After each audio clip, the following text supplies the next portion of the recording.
This is how most wars begin.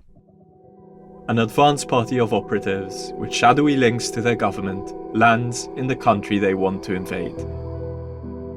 If they're good, they'll avoid getting caught. But if they're really good, they'll be welcomed, even celebrated. When the Russians arrived, it really was like after the war, when all the Americans started coming. It was sort of fascinating. Nobody cared about the Arabs coming, but the Russians sort of gave a kind of lift to the whole scene. They just seemed to inject a whole new excitement in a funny way into English life at that time. For 2 decades now, the narrative of the men who bought up Britain, the Russian oligarchs, or as one socialite calls them, the Ollies, was a good one. By opening its doors to their wealth, Britain was attracting investment and globalizing Russia, bringing it into the fold of Western liberal democracy. Hindsight is a wonderful thing, but now you can only wonder, what on earth were our leaders thinking? When you look back on it, the amazing thing is how Britain thought it was in control. Its lawyers turned its courts into a winning battleground for the oligarchs, for a fee. Its real estate agents sold them wedding cake mansions and laughed at how vulgar they were when they dug out basement pools. Its officials sold them so-called golden visas. Its politicians gave them titles in return for donations. Britain banked their billions.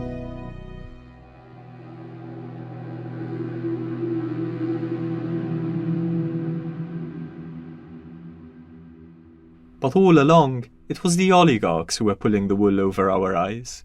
They weren't vulgar and ridiculous. They were ruthless and efficient. From the moment the first oligarchs landed, they knew precisely where in the royal borough of Kensington and Chelsea to buy property. They knew exactly which lawyers to instruct, which politicians to befriend, which journalists to butter up. They even went straight to the right decorator. Did the powers that be say, get a very famous decorator to do your house? That's quite interesting. Or I might have said, get him into the network. Looking back, I just wonder if that might have been quite planned, that they should all come to me. At the head of the advance party were 2 men. The 2 who are at the heart of the story of Londongrad. Alexander Lebedev is a former KGB officer. He's the man with the money and, as we'll see, with the plan. He got rich in a hurry when the Soviet Union fell apart, but the plan he put in place to capture London was slow and meticulous. And Alexander's son, Evgeny. For years, he was an inconsequential-looking party boy. But just look at what happened to him. I, Evgeny Lord Lebedev, do solemnly, sincerely, and truly declare and affirm that I will be faithful and bear true allegiance to Her Majesty Queen Elizabeth, her heirs and successors according to law. In 14 fast years, Evgeny rose from a fixture on the social scene to a seat in the House of Lords. He did it with Prime Minister Boris Johnson's help and despite a warning from the security services. There's never been a story quite like it. And not just because of where Evgeny got to, but because of how he got there. Exquisite. I mean, it's a different level of elegance, really. This is the peak. When you live in London, there's nowhere higher to reach than being in Lebedev's parties. Those parties were dazzling. The amount of fame in the room was breathtaking. Nobody ever got so many famous people in the one room at one time as Evgeny. It really was extraordinary. Every actor, every politician, every model, everybody went to it. Is it really possible, really, to buy power and influence in Britain by spending more money than you or I could ever imagine on parties? If you'd asked me over a year ago, I wouldn't have believed it. But now, I can see it's not just a possibility.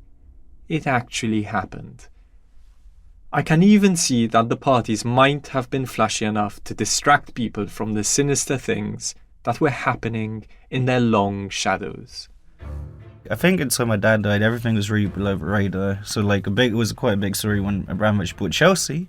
like, oh, here come these like Russian oligarchs. But it was all very hush-hush. And so I think the thing that there's some British people who were taking money, who were dealing with Russians, who were like facilitating dubious Russians coming to this country. I don't think they realised how close to home the danger actually was. So I think 2006 was probably the year in which, by the end of it, I had concluded that we had a serious problem in Russia. I'm Paul Caruana Galizia, and this is the story of Alexander and Evgeny Lebedev, because it seems to me that their story reveals so much about this country's story as well. I'm interested in finding out what Britain did to itself as it opened its doors to Russian money. Were all those warnings about how corrosive and dangerous it would be just ignored because the sums involved were too big? Is it actually possible that the UK brushed aside assassinations, murders on British soil, because they were too inconvenient to stand in the way of the relationship with Russian money? It looks that way, but it's an extraordinary thing to contemplate. Until, finally, Vladimir Putin's invasion of Ukraine made it impossible to keep looking the other way. I think the story of Russian oligarchs in London might tell us more than almost any other about a particular sort of British decline. A moral decline, for sure, but more than that. A betrayal of the big story the UK tells itself, about fair play, the rule of law, a country that can't be bought. After Ukraine, a lot of people will want to close the book on the whole chapter, but it's too early for that. We'll be living with the fallout for years to come. I think it's changed Britain in ways we can't fully see yet, and I want to know what they are. From Tortoise, this is Londongrad, how the Lebedevs partied their way to power.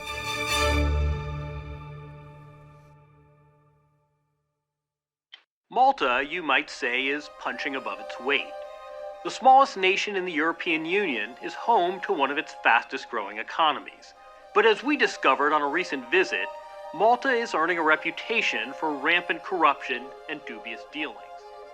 The whole of the story of Londongrad has come as a surprise to me, and that's a lot to do with where I'm from, Malta, a small island in the Mediterranean with none of Britain's big ideas about its place in the world. It's never thought of itself as the sort of country that can throw its weight around. The opposite, really. In the past 20 years or so, it's become famous for being more or less overrun. Overrun, that is, by a flood of foreign money, a lot of it from Russia, that crept into the system and then, almost imperceptibly, took complete hold of it. By the time we realised what was going on, too much of the economy and politics was hooked. And the process of unwinding has been difficult and violent. But I know Britain well. It's a much stronger country than Malta. You haven't been overrun for 1,000 years, right? And I didn't expect it to happen now. But then I started to see some of the same Russian characters I saw popping up in Malta, and politicians and institutions behaving just like I'd seen back home, doing everything they could to get their hands on the new money, whatever it took. And it set me off on a long investigation into whether, actually, Britain is more like Malta than I'd ever imagined.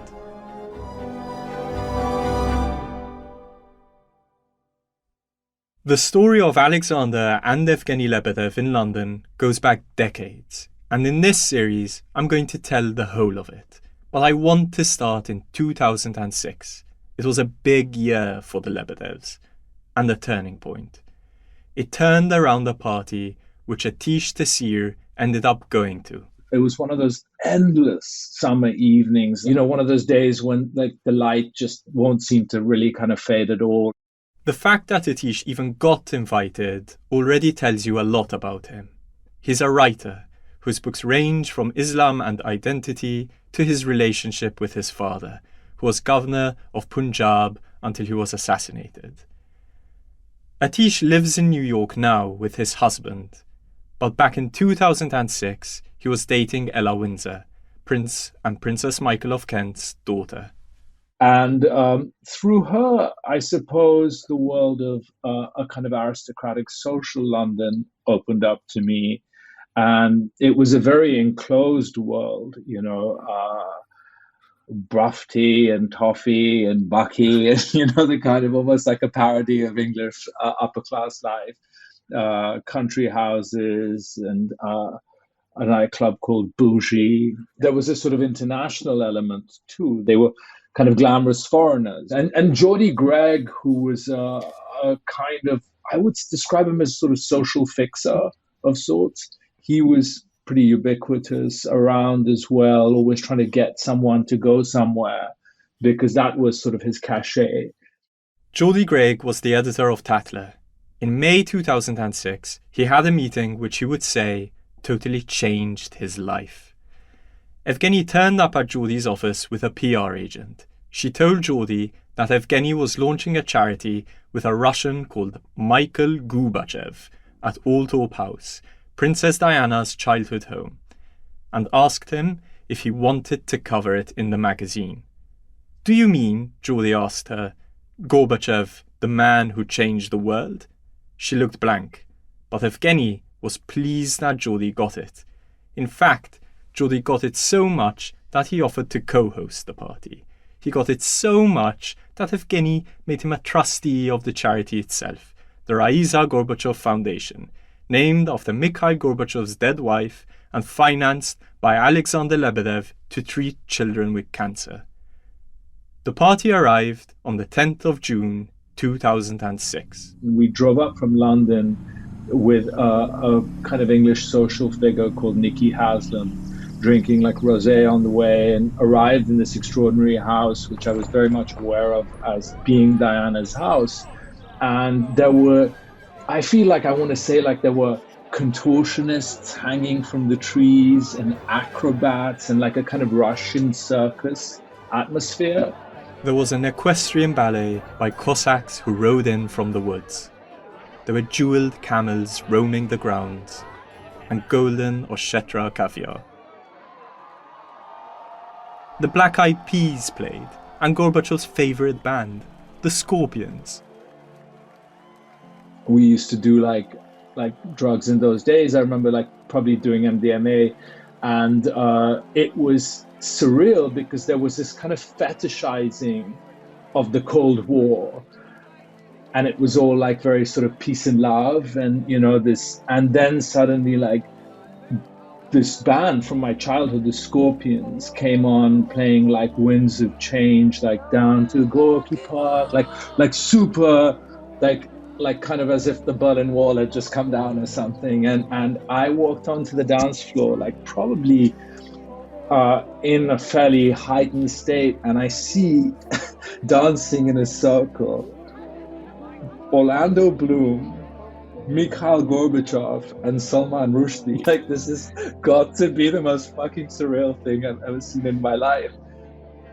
There was a charity auction to win a tour of the Hermitage Museum in St. Petersburg, a flight in a MiG-25, dinner with Mikhail Gorbachev himself, some of Christina Aguilera's jewellery, and Tracy Emin's art. It raised £1.5 million for the foundation. That's $500,000 less than it cost Alexander to host. It showed high society at its most opulent, but more than that, it showed how Evgeny longed to break into that society, and how determined Alexander was for him to succeed. It was a splurge of new money, to impress people who'll always look down their noses on it.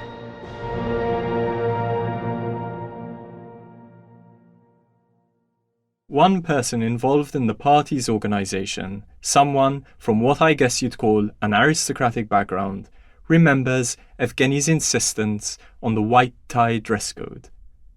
I tried to tell him it's not a good idea, he says. But you know.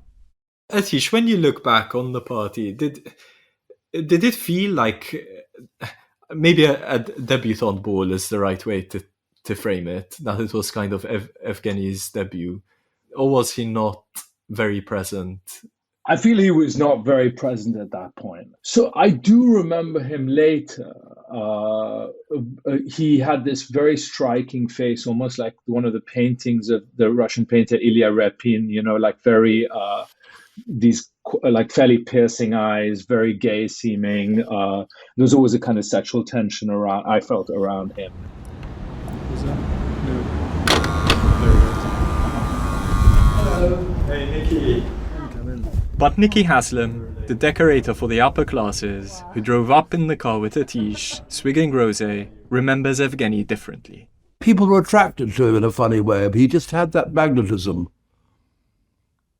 Because he was sort of quiet, he listened very well, but he didn't talk much, but he was and is an extraordinary person in a way. There's something about him, no question. Alto paved the way for more parties, more opulence, the best party planners, India Langton and Amanda Ferry, the best caterers, Cellar Society and Urban Caprice, an insistence on using models as waiters, an obsession with the guest list. People weren't just keen to be invited to Evgeny's lavish parties. They were desperate. It was extraordinary how he gathered people. And the thing to remember is that Evgeny, and his father Alexander, let's not forget, gathered them for a purpose. Not what it said on the invitation, not really to raise money for charity. The Lebedevs were announcing themselves. They wanted London to know they'd arrived. They had, and they weren't the only ones. My first was Deripaska, I met through his then great friend and mine, Nat Rothschild. And I did his apartment in Moscow. Nikki Haslam doesn't just work for the rich and famous. He also works for the rich and not so famous, like the oligarch Oleg Deripaska. Well, you know perfectly well that, sort of what they want, sort of manly. We're at Nikki's flat in Kensington, sitting in a beautiful room with large windows and high ceilings, decorated with portraits of Nikki himself, one of which is a large nude, because, he told us, nobody else wants them. Peter was incredibly nice to work for. That's Peter Arven, the billionaire founder of Alpha Bank, who kept a relatively low profile until he was recently sanctioned because of his support for Putin's invasion of Ukraine. Another oligarch. Peter had built this house, and I said to him, can I twiddle it up a bit, make it a bit more fun? He said, yes, please do. And they loved the house when it was finished. Here's Roman Abramovich, who bought Chelsea Football Club, among other things. Abramovich, or Roman, as I had to call him. So Abramovich rang up and said he'd rented this house for a year or sometime, and could we do it. But we did very stylish things. I did it with my Canadian partner, Colette Van der Tiller, and he hated it. He absolutely hated it. What did he tell you? No, I heard. He was never rude about it. He never said to me that. He never said we had it. I just heard that it wasn't what they wanted, and he really just wanted sexual leather sofas and a huge TV, Very manly. Yeah, very manly. But he couldn't have been nicer about it. They all paid wonderfully. It wasn't just the decorators and architects who were paid wonderfully. So were the lawyers and bankers and accountants and estate agents. And the oligarchs didn't just spend a lot of money. They also seemed to know exactly how to spend it. I suppose they just heard, or did the powers that be say, get a very famous decorator to do your house? That's quite interesting. And I was, they might have said, get him into the network. I don't know, sort of looking back, I just wonder if that might have been quite planned, that they should all come to me. It's easy to see with hindsight, but at the time, there was an excitement about the oligarch's arrival and little concern that I could find when I looked through the newspaper archives about how their money might influence public life. In general, that's because they didn't seem to try to integrate themselves into Britain's social or its political fabric. That's where the Lebedevs were different. But the other Russians were arriving too. Scotland Yard is investigating the suspected poisoning of a Russian dissident living in Britain. Alexander Litvinenko, once a colonel in the Russian security service, now he's fighting for his life. Just a few months after the Alto party in 2006, the Russian dissident Alexander Litvinenko was murdered in London. On the 1st of November, he had lunch with an Italian contact in a Japanese restaurant in central London. On the same day, he met 2 Russian contacts in a London hotel. Hours later, he began to feel ill. Scotland Yard says until it has that information from the toxicology report, it won't speculate as to what may have caused his condition. It took the British authorities only a short while to figure out that it was a state-sponsored assassination. Sponsored by Russia, of course. And the fear it caused, particularly among well-connected and well-off Londoners, the kind who might find themselves bumping into Russians at parties, is hard to exaggerate. It was a seismic moment, or it felt as if it was. My name is Anatoly Litvinenko. I'm the son of the man best known as a poison spy, Alexander Litvinenko. For Alexander Litvinenko's son, it was simply bewildering. I guess that's about it. I guess it's a best and most succinct way to present myself. If other children at school asked you what do your parents do, what would you say? Back before everything became public, I used to just say my dad was a journalist. It was kind of a truth, but anyway, even if I knew exactly what he was doing then, I was open to talk about it, it would have been easy to just say he's a journalist because the other story is way too complicated to explain. But I didn't know exactly why or what was going on precisely, but so like I knew we were on that side against that other side, which is back in Moscow, back in power, sort of. So later, things changed for Anatoly from bewildering to overwhelming. Like, as soon as he died, they basically identified polonium-210, and from that moment, it became a huge international incident. We had a lot of police attention, media attention, everything else. Like, it's a hard thing to talk about, and it's really hard to express what you feel. And I feel I'm quite good with words in general, and I still struggle to really make my words do what I want them to. It should have been a turning point in Britain's relations with Russia, but history failed to turn. The assassins left a trail of poison halfway across central London, but the police investigation stalled because Russia refused to extradite the suspects. So Anatoly's mother, Marina, began campaigning for a public inquiry. Theresa May, Britain's Home Secretary at the time, ruled it out, on the grounds that it might damage the country's relations with Russia. And relations were good at the time, with some Russians. Even though Alexander Litvinenko's wouldn't be the last poisoning of a Russian dissident on British soil, and even though some people in the UK were trying to sound the alarm. So I think 2006 was probably the year in which, by the end of it, I had concluded that we had a serious problem in Russia, but sadly that our politicians and policymakers were not taking it seriously enough. Chris Steele now runs a private intelligence firm, which was behind the Steele dossier, the report that contained allegations of conspiracy between Donald Trump's presidential campaign and the Kremlin around the 2016 election. But he used to work for MI6, where he headed the Russia desk. He joined Britain's Foreign Intelligence Agency around the same time that Alexander Lebedev joined the KGB's Foreign Intelligence Division. There was just no appetite really for revising our view of Russia and in addressing what was growing out of it, the sort of the virus that would come later. We have, over a period of 25, 30 years, allowed our country to be suffused with money from Russian expatriates, some of whom continue to have very close links with the Russian state. Dominic Grieve is a barrister, a former Conservative MP and Attorney General. He was also the chair of Parliament's Intelligence and Security Committee when it carried out an inquiry into Russian influence in the UK. We'll hear more about that in another episode, but there's a section in it called Welcoming Oligarchs with Open Arms.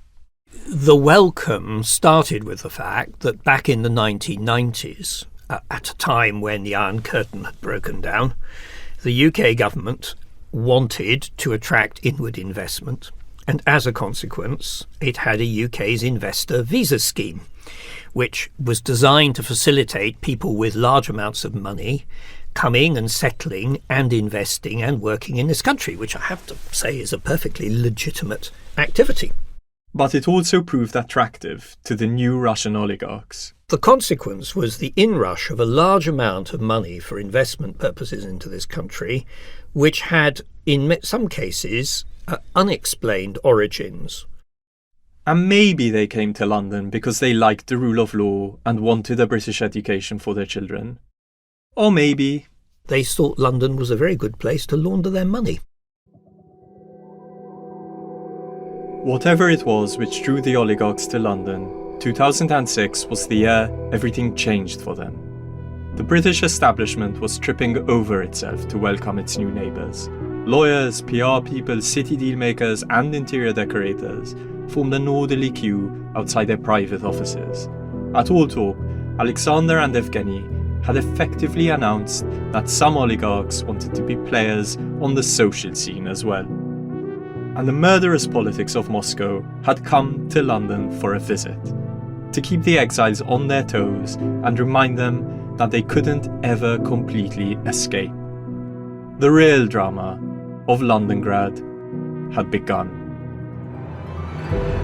On the whole, you suspect, Alexander and Evgeny must have put 2006 down as a good year for them. And if they thought they had a lot to look forward to in London, they were right.